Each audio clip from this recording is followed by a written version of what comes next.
Good morning, good afternoon, good evening, depending on when you're listening to this. Hi, my name is Adam Feinberg, and you're listening to the Harlem Stories podcast.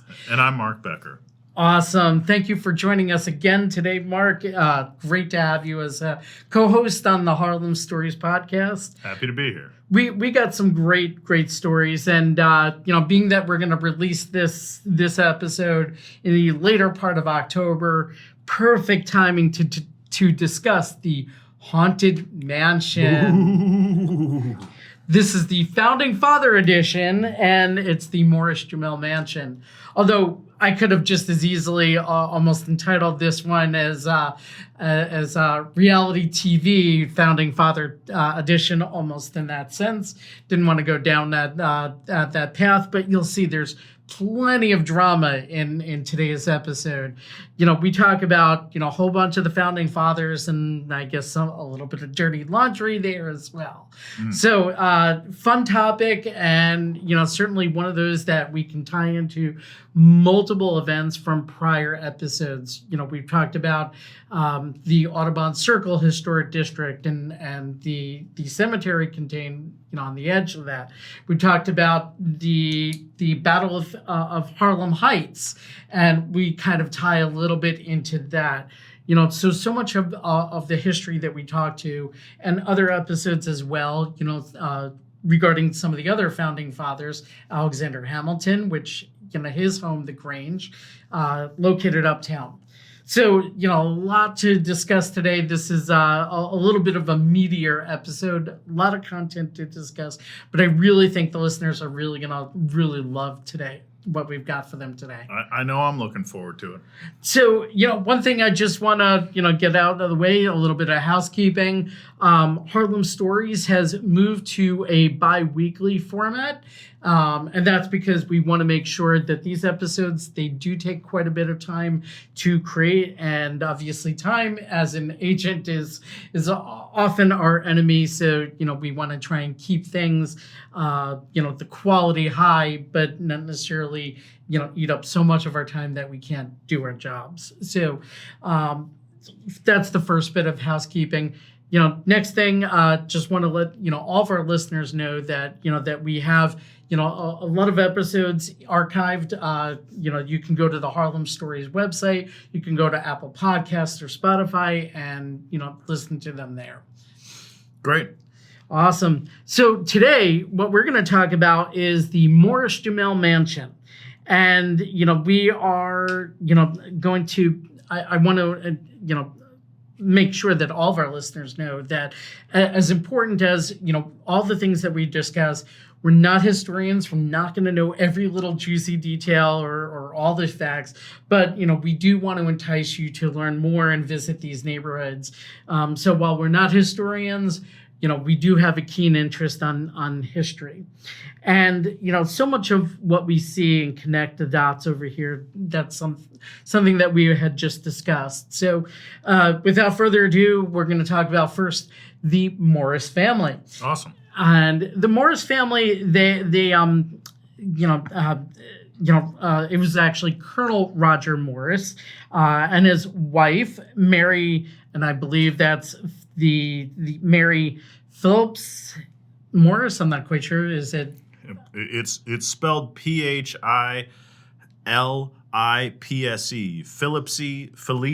Philipse. Whatever you like. Hopefully, we're not offending any of the descendants of that's the last Mrs. thing. Morris. I've obtained a lot of my knowledge through reading, so the storytelling.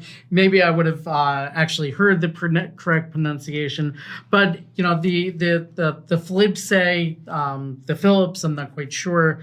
They actually had quite a bit of a presence in New York, including up in Westchester. They had a mansion that's preserved there, and that's now since been turned into a museum. Very much similar to what we have over here in Washington Heights, the what later became the Morris-Jumel Mansion, and obviously named after Colonel Roger Morris. And anybody that is familiar with the neighborhood, especially if you know condos and co-op world, there's the Roger Morris Co-op. And it kind of stands out so much from the rest because it is quite affordable. It's not an HDFC, but it is a very affordable co-op apartments. There are walk-ups, which is how they've been able to maintain. Hey, you can get a piece of Manhattan for $400,000. Why not? Yeah, exactly. So that's one of the great things over there. But they originally constructed the house. The Morris family constructed it around 1765 or so as a summer residence for their family, and they called the house the Mount Morris. And it was originally constructed on land that was the ancestral homeland of the Lenape tribe, and was called the Lenape-Hoking land, and they purchased it. Actually, it was purchased out from them by Jacob Dijkman, one of the early Dutch colonizers. And today people know Dijkman from the street, Dijkman Street. Sure. And there's also the Dijkman farmhouse as well, which we'll talk about in future episodes. So some of the rare things that we tie back into so many of our our stories. So this summer home, it was a refuge from, and I kind of almost cringe today to kind of think about this in a sense, but it was a refuge from what they considered dirtier water and air, as well as the congestion of the downtown city. Now, I don't know how they defined congestion back then. Maybe it was just, too many horses blocking the street. I don't know, but obviously quite a bit different today. Well, it's kind of amazing to think that this was a summer home for them, and yet it's on the island of Manhattan. So just goes to show you that back then, this place was relatively bereft of people, except for that area down around where City Hall is today. Yeah, absolutely. And at that point, and City Hall is a perfect marker because, back then the city limits ended at Chambers Street. So right by City Hall, right over there. They actually lived on Stone Street as their full-time residence. But yeah, this was supposed to be their summer home.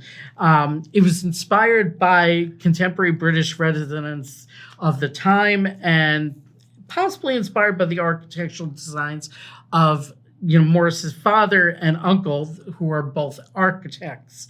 The house featured a large dominating portico, a serving alcove in the dining room, and kind of unique at the time was an octagonal shaped wing, and it was one of the first in the colonies. Now, you had seen that overseas and the British Isles, but here in America, that was kind of new and unique and different. So the house itself, it was strategically chosen. It was atop the second highest point on Manhattan Island. It allowed for unobstructed views of the Harlem River and the Hudson River, all the way up from what's now present-day Westchester County and as far south as Staten Island. Wow. So, quite the view. We're always today talking about the views as we go up in these skyscrapers. Back then, they just used the natural landscape, and you could see from all the way up in Washington Heights down to Staten Island. Who needs the 95th floor when you've got mountains, right? Right, exactly. Amazingly enough at that point. In 1775, though, British Colonel Morris, he wound up leaving for London to avoid bringing attention to the Morris family during those revolutionary times. His wife and children moved their family to their manor, the Phillipse Manor. Phillips, located in what's now known as Yonkers, to escape the escalating conflict of the war. And ultimately, Colonel Morris returned to New York in December 1777, we can only presume in Lower Manhattan with his family. During that period that the house was abandoned, the Morris family by the Morris family, it didn't remain unoccupied for too long. Whoa, who was the new tenant? Well, now we get into the Founding Father edition, and we start getting into some of the drama. So on September 15th, 1776, General George Washington, it was General George Washington at that point, occupied the house with his officers and domestic staff after the Continental Army's retreat from Brooklyn. And ultimately, Washington took up residence and made that his headquarters, for a total of roughly around 5 weeks. It was speculation that Washington actually selected the house, not only because of its location, but because Mary, who we were just discussing, had been a love interest for him for 20 years earlier. So actually, General George Washington actually wound up working under Roger Morris. So, these guys had history, over back in the UK. Scandalous, yeah. So, we do know that George Washington had served under Colonel Morris during that period, and we know that he actually did know Mary. So it's only speculation, whether she was actually a love interest of his. But, it sounds like based on, all the other details that we're hearing, sounds like it's quite credible speculation. So ultimately, and he wound up choosing the house not only, because of, that strategic aspect, but also because of the ties to Mary. But the elevated location and size of the house made it ideal for his, military headquarters during that period. And the Battle of Harlem Heights, which we had discussed in a prior episode, occurred the very next day. So, not exactly coincidence that he set up headquarters a little further north of, ultimately where the Battle of Harlem Heights had been. And ultimately, George Washington didn't stay at that location, forever. He only stayed about 5 weeks. But what makes the house so much more interesting is that, after he departed, the mansion was used at various times as headquarters for other troops, which included the English as well as German mercenary soldiers known as the Hessians. So ultimately, the mansion is one of the few remaining structures in the United States to house all sides of conflicts. Wow, that's fascinating. And it's still standing today. Wow. So, that's some of the cool parts.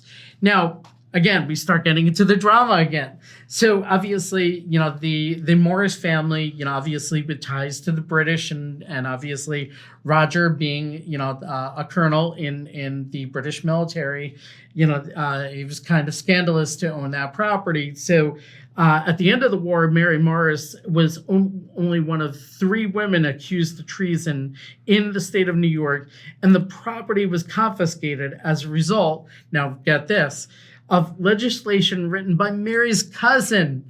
Mary's cousin is the one that basically turned her in. Wow. Now, who was Mary's cousin? We get to yet another founding father, John Jay. Same John Jay that, we know as the John Jay School of Criminal Justice today. I think there's a park named John Jay on 77th and York. Yep, right? Exactly. This is all the same John Jay. And it was a cousin of Mary's. Wow. So, when I was saying, this is almost like drama, reality flipped TV. Flipped on his own cousin. Yeah, flipped on his own cousin. So, ultimately the house and the land were sold to offset the large war debt incurred by the Americans. And then, for a long time, the house kind of remained in, kind of limbo land, even though it had been sold. Between 1873 and 1810, the house was used as a tavern. It was used as a stagecoach stop, also as an inn for travelers. But for the most part, it was largely abandoned. The land itself was being used by tenant farmers.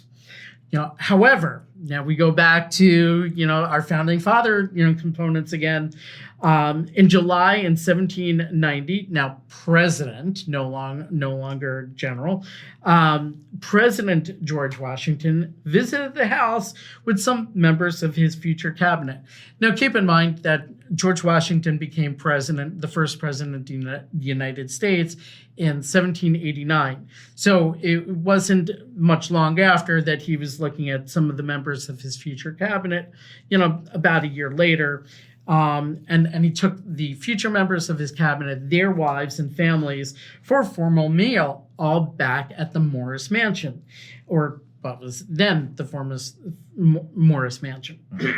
Some of the guests, now this is where we get into even more of the founding fathers of America. Some of the guests of that meal were Thomas Jefferson, John Adams, and of course his wife Abigail Adams, Alexander Hamilton, who ultimately wound up building his home not too far south, only a handful of blocks south, which is now known as the Grange, and we'll talk more about the Grange in additional episodes. Eliza Schuyler, I'm not quite sure. Schuyler, okay. Eliza Schuyler Hamilton, Martha Washington, of course. Henry and Lucy Knox, and their names don't come up in history as frequently, but Henry was a founding father as well. And we actually do know him in more pop culture references because Fort Knox was named after Henry Knox. Oh wow! So the known gold repository in Kentucky, that was named after Henry Knox. Interesting. So all these founding fathers have ties now to this house. Well, about 20 years go by, and after that dinner, and Mount Margaret's the acreage was purchased by Stephen Jumel. And who is Stephen Jumel? Well, he's a French wine merchant and importer of luxury goods, along with his wife Eliza Bowens. So, Eliza grew up in poverty, and while she was proving herself on a regular basis to become an astute businesswoman, she managed, all of the Jumel's real estate deals. And apparently there were quite a number of them. So she was really business savvy. However, they were never really fully accepted by the nature of by the higher echelons of New York society, due to their combination of humble and immigrant origins. So, there were rumors that were being spread in New York society, as New York society does. I mean, we still do it on reality TV today, but back then the rumors were that Eliza's mother worked in a brothel when Eliza was young, and she manipulated Stephen into marrying her, and with that, the access to all of his wealth. So, even back then, the gossip was strong in these women. So I don't quite know what to say beyond that. But once they actually purchased the mansion, and now it's going to become known as the Morris-Jumel Mansion. Jumel, or they were calling it at that point the Jumel Mansion. But so I think a lot of people like me for many years might have been under the impression, or might still be under the impression, that Morris-Jumel was a single guy, but in fact it's just two last names. Two different families, yeah. Represent the different time periods in which they occupied the house. Yeah, exactly. And, back then, they renovated it, they repaired it, and they updated the house, which really needed it because it had been more or less abandoned over a long period of time. Now, the records have been scattered, but at some point, the Jumels lived in France for a bit. They went back to Stephen's homeland.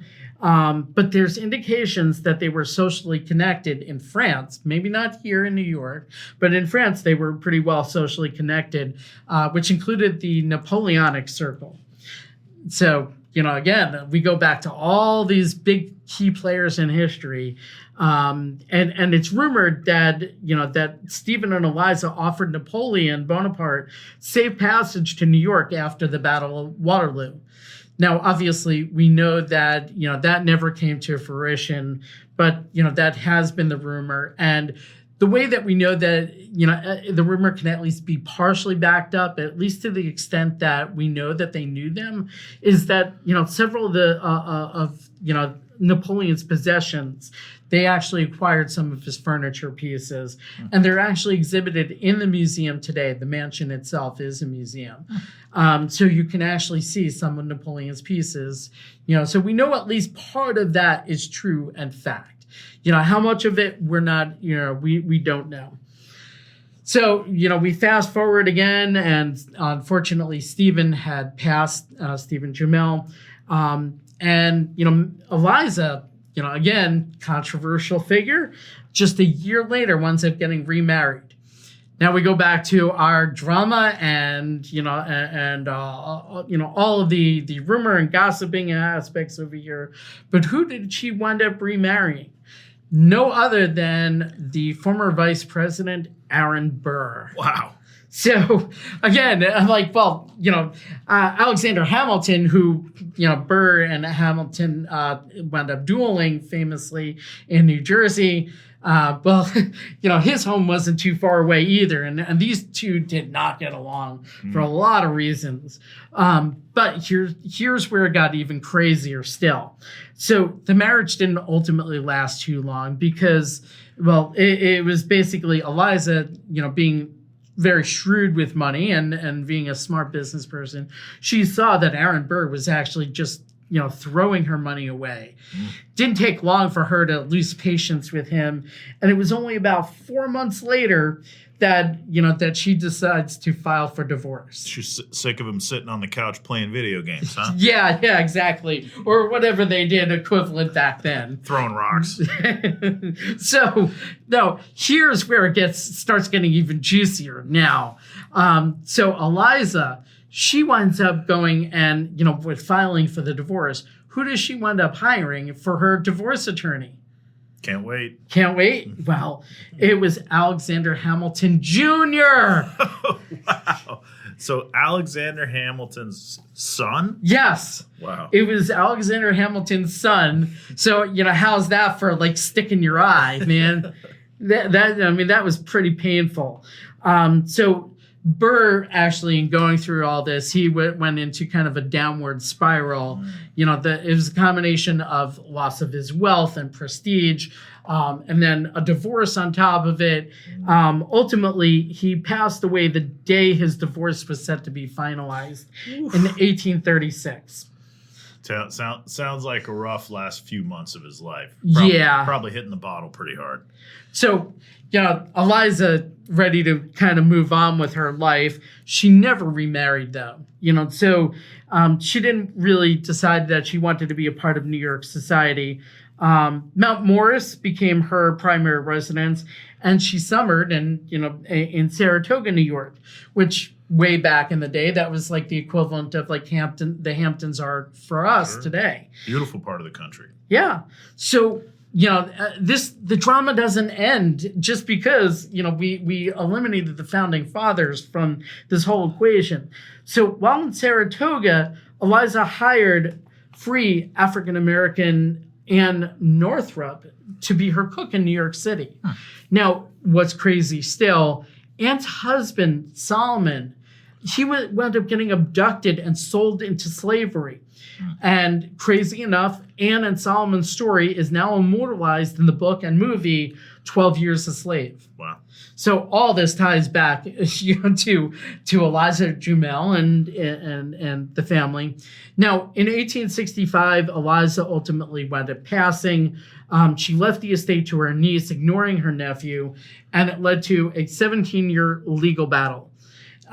Now, Eliza herself is permanently interned in the Trinity Cemetery, a few blocks from where the mansion was located.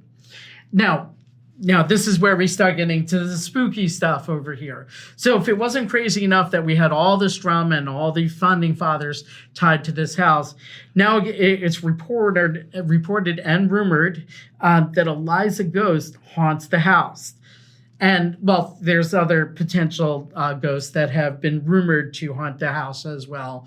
A Hessian soldier that was died on the stairs of the house.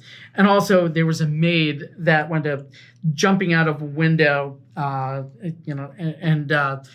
there's multiple potential ghosts, but the main one is rumored to be Eliza herself.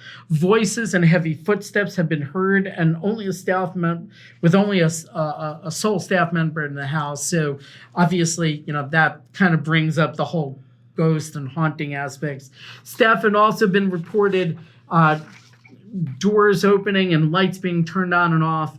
In one instance, the house and grounds were closed. 2 people in the first floor gift shop heard women downstairs laughing and a table scraping against the floor. They went up running to check every room, and they found no one. But what they did find was a 6-foot-long wooden table in the kitchen that had been pushed off kilter. So, all this, again, adds to the allure and spooky factor of the Morris-Jumel Mansion. So there was another instance about 50-something years ago or so. There was a group of children on a school field trip. A woman appeared on the balcony above the porch entrance and told the children to shush. And, when the curator finally arrived, who was running late, finally arrived to open up the house, she insisted that the house had been empty. The house had been locked. There was no sign of unlawful entry. And the woman described by the children sounded a lot like the description of Elijah Jumel. Wow. So, this is really, truly a haunted mansion in New York City. In 2014, the television show Ghost Adventures filmed an episode at the mansion to investigate reports of paranormal activity. In 2021, the house was featured on BuzzFeed Unsolved, Supernatural. And there's been other shows that have been recorded as well. Occasionally, the museum does hold nighttime events relating to the haunting. So, this is all, some of the fascinating history and some of the reasons why, I always feel like, listen, go uptown. There's so many great stories, so much cool and interesting things to see. Yeah. The house ultimately wound up changing hands a couple times after Eliza's family sold it. One of the owners campaigned for the home to be preserved as a historic site, and the city of New York ultimately did purchase the building and nearly 2 acres for $235,000. And I believe that was back in 1903 or 1904, sometime around there. $235,000 back then, was a tremendous amount of money. That was a hefty sum. Yeah. So obviously the city did want this. They ultimately turned it into the museum that we now know today. And there's self-tours during the week and guided tours on the weekend. In 2014, and a little bit more on the pop culture side of it, Lin-Manuel Miranda sat in Aaron Burr's bedchamber and wrote songs for what's now a hit, Hamilton. So, obviously quite fitting, especially considering the ties to it. Sort of as a bonus and not the mansion itself, is right next to it is Sylvan Terrace. And this was the original street that served as carriage drive for the Morris-Jumel Mansion and connected with Kingsbridge Road, which we now know as St. Nicholas Avenue. It's Sylvan Terrace, if you haven't seen it, it's a short 1-block street off the traditional Manhattan street grid. It's paved with cobblestones and leads straight to the mansion. Both sides of the street contain a total of 20 wood-frame townhouses that were built in 1882 with wooden clapboard facades. These townhouses have been restored, it gives the block a real unique, uniform, yet quaint feel to it. Certainly unlike anything in Manhattan, and the homes were originally built to house middle-class residents rather than servants of the mansion, which is what most people commonly believed. And for those that might have seen the TV show, the HBO show Boardwalk Empire, they might actually recall seeing the block on the first season of that show. And anybody that walks down this block will agree that it feels like you're walking along a movie set. It almost doesn't feel real. You can't be half a gangster, Adam. Well, speaking of being half a gangster, ultimately you can actually purchase these houses. They occasionally come up for sale, and I don't know, it might have closed at this point, but the 16 Sylvan Terrace is now in contract with a last asking price of $1.675 million. But ultimately, this podcast serves as, as a tool, but, I really recommend go uptown, go see it.